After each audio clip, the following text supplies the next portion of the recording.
Пораки за среќа им испрати премиерот на коалиционите партнери од вреди и на опозицијската ДУИ, откако едните се заканија дека ќе ја напуштат владата ако се донесе законот за бранителите, а другите најавија протести за укинувањето на балансерот. Пратеникот Халил Снопчев во телевизиска емисија ја најави можноста да излезат од владеачката коалиција ако се укине законот за употреба на јазиците и се донесе законот за бранителите.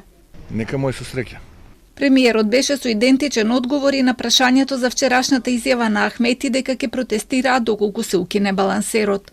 Па исто така и на него можам да му порачам добро здравје и со среќа нека му.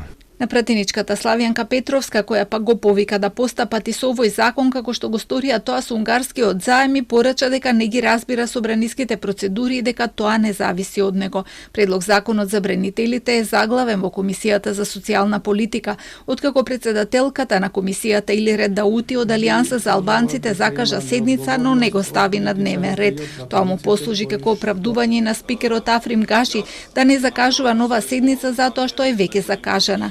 За ова негово своеволно толкување на деловникот СДСМ ќе бара преиспитување. Ќе побараме да се свика деловничко мандатно имунитетната комисија, која треба да расправа дали председателот Гаши правилно го применува или не го применува деловникот. За движењето Знам, тоа што СДСМ не го донесоа законот кога беа на власта го предлагаат сега е подметнување, а не честна намера.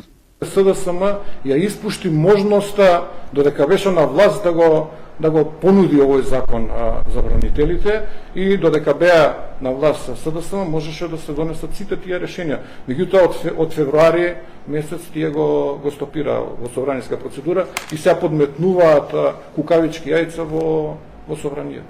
Тие го поддржуваат законот и ќе гласаат за доколку стигне на пленарна седница.